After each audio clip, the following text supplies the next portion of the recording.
The hum of the monitors was a relentless chorus that night, a low thrum beneath the sharper, more urgent beeps from Reese's. It was one of those nights where the air itself felt heavy with unspoken anxieties and the sterilized scent of alcohol was almost cloying. I remember peering through the glass partition into Bay 3, the fluorescent light above casting a stark, unflattering glow on Mr. Silas, 82, admitted for what doctor?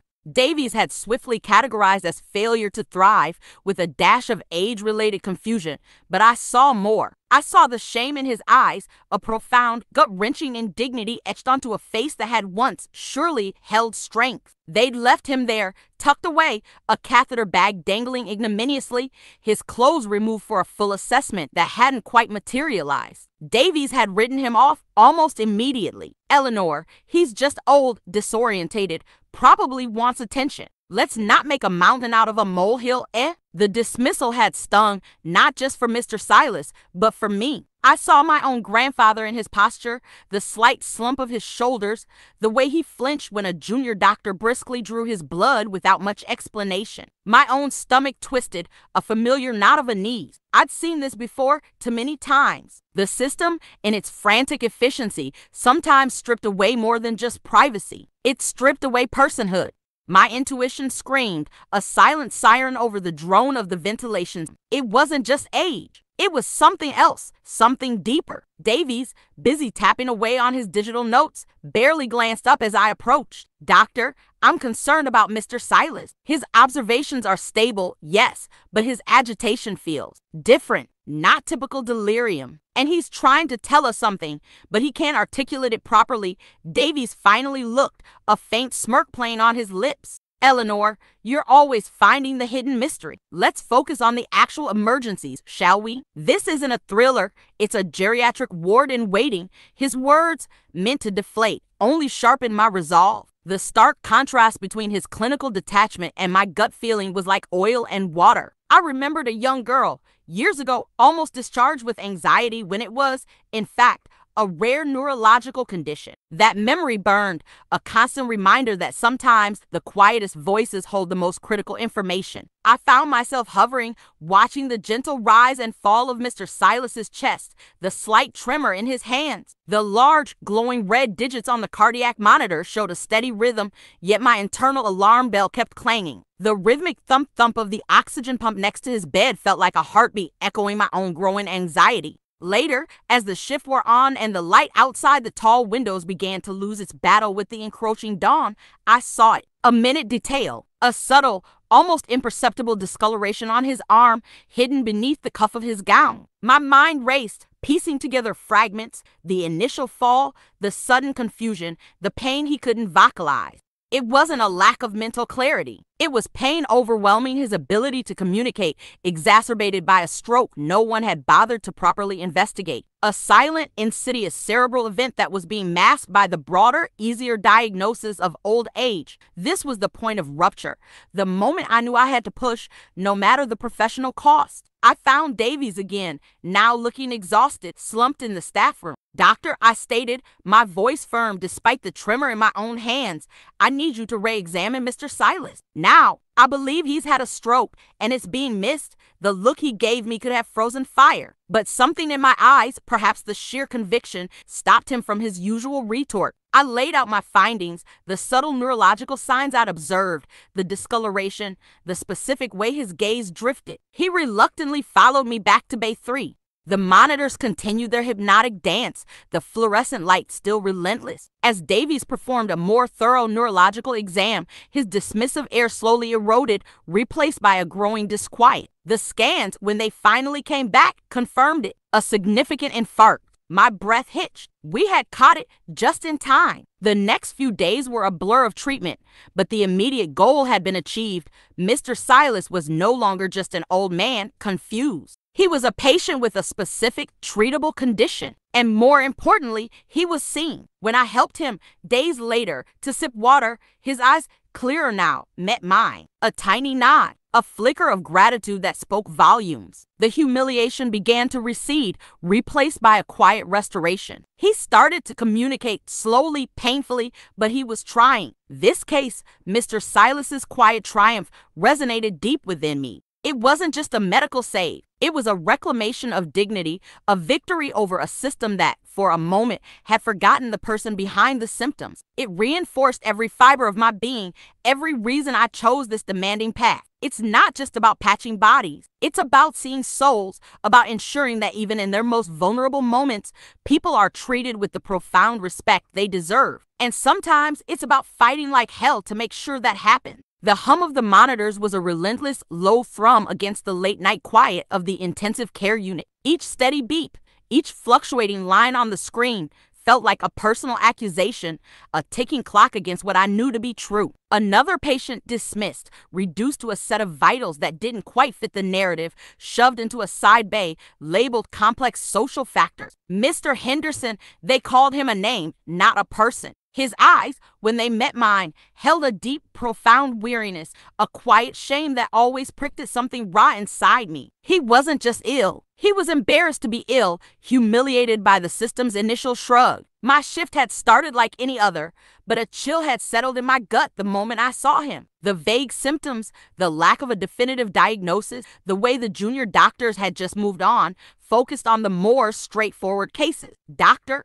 Davies, in particular, with his slick-back hair and dismissive wave, had been quick to attribute it all to anxiety. Another one, Eleanor, he'd said, barely glancing at the notes, just needs to go home, calm down. His voice, usually so clipped and precise, had carried that irritating edge of superiority, that assumption that because he hadn't found an answer, there wasn't one to be found. It's always the same, isn't it? When the science doesn't immediately compute, blame the patient.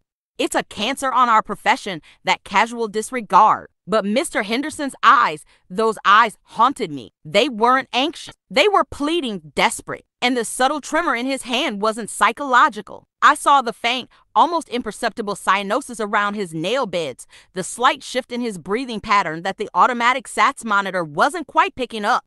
It wasn't just observation. It was intuition, born from years of standing vigil by bedsides, witnessing the silent battles patients fight. I remembered my own gran years ago, overlooked because of her age, her pain dismissed as just part of getting older. That memory, sharp and unwelcome, fueled a fire in my belly. I couldn't let that happen again, not on my watch. I think we need to push for a full neurological workup, doctor, I'd stated, perhaps a touch too firmly, earlier in the evening. Davies had simply sighed, pinching the bridge of his nose. Eleanor, we've done the basic panel. His CT was clear. What exactly are you chasing? His gaze, when it finally landed on me, was laced with thinly veiled exasperation, the kind that tells you your woman's intuition is just an annoyance. Other nurses, fleeting shadows in the dim corridors, cast sympathetic but uncommitted glances. They understood, but they also knew the futility of battling Dr. Davies, the golden boy consultant. The sterile white walls,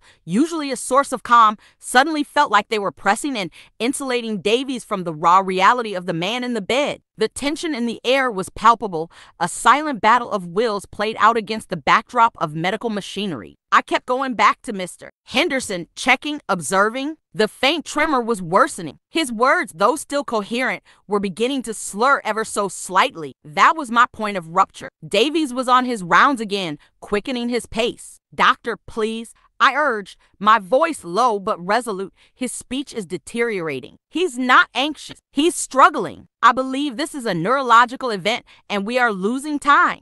The raw urgency in my voice must have cut through his usual composure, or perhaps the sheer stubbornness of my gaze, because he hesitated. He finally conceded to a new, more advanced battery of tests, almost as if humoring me, a last-ditch effort to prove me wrong. The waiting felt endless, each minute a slow erosion of hope. The fluorescent lights hummed with an oppressive cheerfulness that mocked the gravity of the situation. Then, the results. A rare, acute neurological condition, treatable but time-sensitive. A collective gasp from the junior team, a quiet nod from Davies, a concession, not an apology. The rapid intervention, the immediate shift in care, felt like a dam breaking. Mr. Henderson's victory wasn't just medical. It was profoundly personal. I saw it in his eyes, slowly clearing, slowly gaining strength. The shame had vanished, replaced by a quiet gratitude, a reclamation of his dignity. He was a person again, not a complex case. Standing here now, the beeps steadier,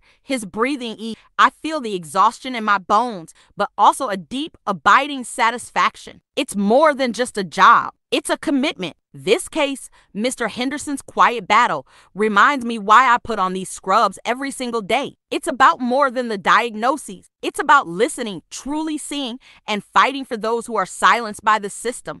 It reinforces everything I believe about human care, about not letting anyone be diminished, stripped of their worth. And as the dawn breaks, casting long shadows through the ward, I know I'll be ready to fight again tomorrow for the next Mr. Henderson. The relentless, fluorescent glare of the resuscitation bay always felt sharper at 3 in the morning. It bleached the color from everything, from the exhausted faces of my colleagues to the patient on the trolley, lying utterly still, his eyes wide with a mixture of pain and something far more insidious, humiliation. Mr. Davies, or the patient as he was officially known, was a man in his late 50s, admitted with what had been casually labeled non-specific abdominal pain. The triage nurse rushing had charted it as anxiety, a common enough catch-all for anything ambiguous. But my gut churned. I'd seen that look before, the quiet shame of being dismissed, reduced to a category rather than a person in distress. The rhythmic thump-thump-thump of the perfusion pump beside me seemed to mock the stillness in the room,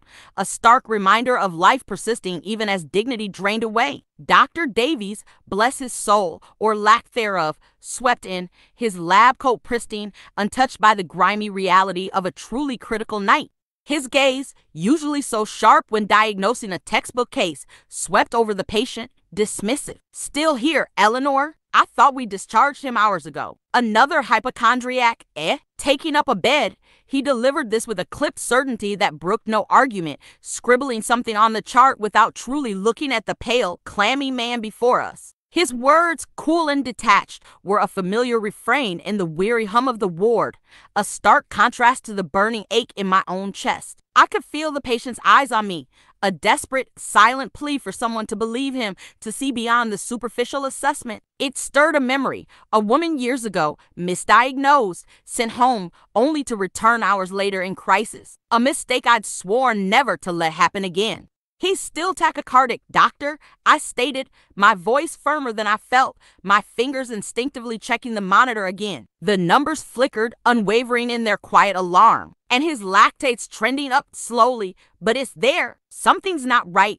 Dr. Davies merely sighed, a sound laden with the weariness of 100 similar nights, or perhaps just impatience. His vitals are within an acceptable range for someone presenting with anxiety, Eleanor. Let's not borrow trouble. The air thickened, pregnant with unspoken accusation and doubt. I felt the pressure of the system, the endless queues, the bed shortages, pressing down on me, urging me to concede, to let it go. But I couldn't. The slow, insidious rise of the lactate was a whisper that only my intuition seemed to truly hear, a quiet prelude to a catastrophe. This was the point of rupture. Doctor, respectfully, I think we need a CT. He's complaining of pain radiating to his back now, which is new and not consistent with simple anxiety. My voice was steady, but inside, my heart hammered against my ribs. I saw a flash of irritation in Davies' eyes, a challenge. Another colleague, Chloe, glanced over, a flicker of concern on her face, but she said nothing, accustomed to Davies' unyielding authority. The sterile scent of antiseptic suddenly felt cloying, suffocating. Eleanor, we've been through this. He's had a baseline. We're swamped. But I stood my ground, my gaze unwavering. Then I'll find the scanner. But we cannot send him home like this. Not with these numbers. It was a gamble, a direct insubordination in a system built on hierarchy. But the vision of that previous patient, the cold dread of what could happen, compelled me. The silence that followed was heavy, punctuated only by the distant wail of an arriving ambulance. Davies finally relented, a curt nod. Fine. But if it's clear, you're triaging the next 3 admissions, an hour later, standing by the console in radiology, the radiologist pointed to a distinct image on the screen, a clear, unmistakable shadow, a ruptured splenic aneurysm, not anxiety, not hypochondria, a ticking time bomb. The urgent murmur of the ward returned, but this time it was a sound of purpose, of action. Mr. Davies' face, when I told him, was a tapestry of shock and grudging respect. The shift in his demeanor and that of the entire team was palpable. Mr. Davies went into surgery within the hour. The relief that washed over me once the reports confirmed a successful procedure was immense, but it was more than just medical satisfaction. When I saw him later, still drowsy but stable, his eyes met mine. There was no humiliation now, only a quiet, dignified nod of thanks. It wasn't just a medical victory. It was a reclamation. A triumph over indifference, over being reduced to a diagnosis on a chart. It reaffirmed everything I believed about this job, about truly seeing the person, not just the ailment. Every challenging night, every battle against the flaws of a stretched system is for moments like these. It's for the quiet dignity of a patient restored. I need a moment to catch my breath during this intense night. Tell me, which city or region in the UK are you watching from right now? Your messages are important. Leave a comment. Now, let's get back to the story. The hum of the monitors was a constant, low thrum against the late-night quiet, punctuated only by the distant wail of a siren making its way to us. My eyes scanned the bank of screens, the undulating lines of vital signs painting a frantic picture of life hanging by a thread. Sarah. I called her Sarah in my head, though her official designation on the chart was just another case number, lay beneath the harsh, unforgiving glare of the fluorescent lights, her face etched with a humiliation that had nothing to do with her illness. She'd been brought in confused, disorientated, assumed to be merely intoxicated or another unfortunate soul lost to the streets, quickly relegated to a corner of recess, dismissed. I saw past the smudged makeup and the ragged clothes. I saw fear and a profound, wordless plea for someone to actually see her. A cold knot tightened in my stomach. It wasn't just a medical case anymore. It was a battle for her personhood. Dr. Davies, ever the pragmatist, saw only the statistics, the presenting symptoms fitting a neat, convenient box. Eleanor, her blood suggests elevated alcohol, and the toxicology panel will confirm. Nothing acute, just a classic presentation of lifestyle choices. He gestured vaguely towards her with a pen, his eyes already drifting towards the next patient on his mental whiteboard. His indifference was a stark, brutal contrast to the woman fighting for breath before me. My intuition screamed otherwise. The subtle tremor in her left hand, the way her gaze darted, the shallow, rapid respirations, these weren't simply alcohol withdrawal. I felt a familiar frustration rise, a familiar tension in my shoulders. This wasn't the first time I've been up against this wall, this clinical detachment that overlooked the nuances of human suffering. I recalled another patient years ago, almost discharged with a functional disorder, who turned out to have a rare neurological condition. The memory spurred me on. I wouldn't let that happen again. Dr. Davies, I began, my voice steady despite the internal turmoil. Her GCS improved briefly with glucose, but then declined again. And look at the asymmetry in her pupils. It's subtle, but it's there. It's not tracking. He just shrugged, his attention already fixated on a tablet displaying someone else's ECG. Eleanor, we've got 3 traumas pending. We simply don't have the resources to chase every red herring. The words hung in the sterile air, cutting deeper than he knew. It was the point of rupture, the moment I knew I had to push, had to gamble. Sarah, a woman reduced to a label, a nuisance, was slipping away. The metallic tang of sterilizing solution in the air felt suffocating, the relentless bleep of the cardiac monitor, a death knell. Then I'll find them, I stated, the quiet determination in my voice cutting through the casual dismissiveness. I felt a surge of adrenaline, my senses hyper alert. I knew I was risking Davies' ire, but it was a risk I had to take. I called for a repeat set of observations, paying excruciating attention to every number. Her oxygen saturations were slowly but surely dipping, her blood pressure showing an alarming trend. I shone my penlight directly into her eyes again, holding her lids open, willing them to tell me more. The pupil reaction was sluggish, a telltale sign I'd seen too many times. "This isn't alcohol," I muttered, more to myself than to anyone else, my voice barely audible above the constant drone of the ventilations. "This is something structural. We need a CT head now." I knew it was a long shot, given Davies' reluctance, but I felt it in my bones. For a moment, silent. Davies looked up. Finally, a flicker of something in his eyes, annoyance, perhaps, but also a hint of grudging respect for my persistence. He sighed, a dramatic exhalation, before nodding curtly to the junior doctor. "All right, Eleanor, let's get her down to imaging. But if it comes back clear, you're filling out the incident report for resource misuse, I didn't care. As the trolley finally began to move, the muted clang of its wheels echoing in the corridor, I felt a fragile glimmer of hope. It was a race against time, a desperate plea for a forgotten patient, but for the first time since she'd arrived, Sarah was being seen. The image of her finally getting the attention she deserved resonated deeply. The scan confirmed my worst fears, and my greatest relief, a subdural hematoma, a slow bleed that had been mimicking the symptoms of intoxication. She was in surgery within the hour. Weeks later, I saw Sarah in recovery, lucid, if a little bewildered by the flurry of tubes and wires. Her eyes, once vacant, now held a spark of understanding, of quiet gratitude. She wasn't just the patient from Rhesus anymore. She was Sarah, a human being whose dignity had been restored. This case, like so many others, hammered home why I do this. It's not just about the science, the protocols, the endless bleeping machines. It's about seeing the person behind the symptoms, fighting for their voice when the system tries to silence them. It reinforced every fiber of my being, every stubborn instinct I have. That glimmer of hope, that fight for her dignity, that's the real victory. It fuels me for the next critical night, for the next forgotten face. The air still hums with the phantom thrum of the defibrillator, the sterile smell of disinfectant lingering, though the chaos of last night has long receded into the precise order of a new day. But for me, it's still last night. It always will be, really. That particular shade of fluorescent light, the kind that strips color from everything, making even human skin look gray, felt like a spotlight on Mr. Henderson's humiliation. I saw it etched into every line of his face, heard it in the tremor of his voice when he tried to explain his pain, his history. Dismissed, ignored. Just another difficult patient, a diagnosis of convenience scrolled across his notes, somatic symptoms, possible drug seeking. I knew instinctively it was wrong.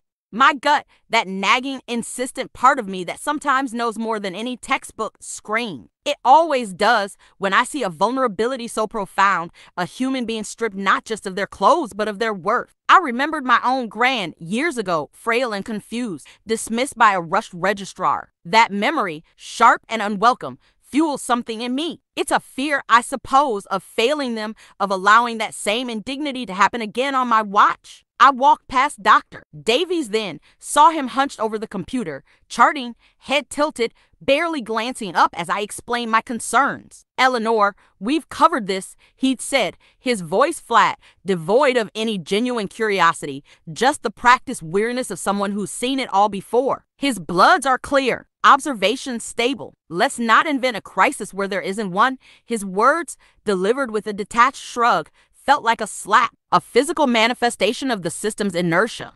But the monitors told a different story, to my eyes at least. The subtle, almost imperceptible dip in oxygen saturation, the way his heart rate fluctuated just outside the normal range, not enough to trigger an alarm, but enough to trigger me. I kept going back, adjusting the cannula, offering a blanket, trying to make eye contact, to offer him back a piece of himself that the system was systematically trying to erase. Each time, Dr. Davies or Dr. Anya, who simply nodded along to whatever Davies said, saw my persistence as an annoyance, a disruption to their well-oiled machine. "Eleanor, honestly," Dr. Anya had sighed, "you're burning yourself out over nothing. We've got a full department." The frustration was a hot, bitter taste in my mouth. It felt like I was screaming into a void, watching this man slowly, silently deteriorate while everyone else wrote him off. That was the point of rupture, wasn't it? The quiet despair when you know you're right, but you're utterly alone in the fight. I stared at the rhythmic green line on the cardiac monitor, then at the man's shallow breaths, at the faint cyanosis around his lips that no one else seemed to register under the harsh lighting. My intuition, a blend of years of observation and that gut-wrenching memory, kicked in. I thought of a rare presentation, an obscure detail from an old lecture. It was a long shot, unconventional, pushing against the established protocol they all clung to like a security blanket. I bypassed Davies, went directly consultant, Dr. Khan, a formidable woman known for her sharp mind and even sharper temper, but also for her openness to a well-reasoned argument. I presented my case, the subtle signs, the intuition, the feeling. There was a brief, terrifying silence as she looked from me to the patient, then to Davies' dismissive notes. Then, a flicker of understanding in her eyes. "Order an immediate imaging study, Eleanor," she said, her voice cutting through the sterile quiet. And get a gasp now. The relief that washed over me was dizzying, almost physical. The images confirmed it, a subtle but rapidly developing internal issue that had been missed. A silent, insidious problem that would have become catastrophic within hours. Mr. Henderson, whose initial diagnosis had condemned him to a night of neglect, was rushed to theater. He's recovering now slowly. But more than that, his eyes hold a different light. The humiliation has been replaced by a quiet dignity. He was seen, truly seen, for the first time in days. This job, it strips you bare sometimes, makes you question everything. But then, a night like that happens. It reinforces everything. It reminds me that beyond the protocols, the charts, the dismissive shrugs, there's a person, fragile and vulnerable, relying on us to be their voice. It was a victory not just over a medical crisis, but over institutional blindness, a triumph of human spirit over neglect. And it solidified, once again, why I do this, why I must never stop fighting. The chill of the night shift felt like an anchor dragging me into the sterile labyrinth. Monitor flickers, distant sirens amplified Mr. Henderson's isolation in cubicle 4, soaked, shivering, clothes reeking, his eyes wide with palpable shame. Just another vagrant, Dr. Davies had muttered, dismissing him with a flick, a sedative scrawl for discharge. But I'd seen that glaze before, that deeper shape. My gut churned, an unwelcome premonition. He wasn't just cold. He was terrified. Monitors glowed sickly green, vitals unremarkable to Davies. Yet my intuition, honed over years, screamed truth within me. I remembered a winter's night, a woman with the same look, dismissed, crashing later from sepsis. That memory, sharp as a scalpel, propelled me. Dr. Davies, I began, my voice calm despite internal shake. I think we need a more thorough workup. His observations, though not critical, are concerning. His mental state. Davies, polished shoes gleaming, barely looked up. Nurse Eleanor, I've assessed him. Hypothermic, intoxicated, socially anxious. A warm bed and tea, not an MRI. He chuckled dryly. Greg snickered. The humiliation in Mr. Henderson's eyes intensified, utterly vulnerable. The air thickened with judgment, with respect. Doctor, I pressed, my voice steely. His tremors aren't typical alcohol withdrawal, and his confusion is intermittent. I've seen this pattern. Could we consider a lumbar puncture? Or at least a head CT? Davies met my gaze, his smile fading to a frown. Eleanor, are you suggesting I'm missing something? I'm the show. I've been through this. This was the point of rupture. What if I was wrong? But Mr. Henderson deteriorating, unheard, was unthinkable. I am suggesting, I said, leaning in, my gaze unwavering, that a man's dignity and his life are worth the extra 5 minutes to rule out something more serious. My tone was low, but it carried. The injustice, the dismissal, fueled a fire. My own grandmother dismissed senile with a UTI. It wasn't just about diagnosis. It was about seeing the person. I didn't wait. I pulled up bloods, checking inflammatory markers, notes, searching. A slightly elevated D-dimer. Enough. I called Registrar Dr. Anya Sharma direct, bypassing Davies. She listened. I laid out my case, blending observations with gut-feeling neurological symptoms, facial asymmetry. Eleanor, Anya said, you rarely cry wolf. I'm on my way. The tension in cubicle 4 was unbearable. Mr. Henderson lay, barely breathing, eyes closed, a picture of surrender. Monitors beeped. Davies glowered. Anya arrived, brow furrowed. She examined Mr. Henderson, confirming suspicions, ordering the CT. The scanner's low whir, sterile clicks music. And there it was, not a stroke, not just hypothermia. A large subdural hematoma, bleeding, pressing on his brain. A fall, weeks ago what I'd fought for. Surgery was swift. I watched dawn break as he was wheeled back, pale but alive. Days later, he sat up, blinking in the morning light. Humiliation receded, replaced by gratitude. He wasn't fixed, but he was seen. He had a name, a story, a life. That redemptive dawn wasn't just for him. It was for me, too. It reinforced why I stand here, night after night, fighting cynicism. Every life deserves to be heard, seen, fought for. It's humanity. My commitment only deepened.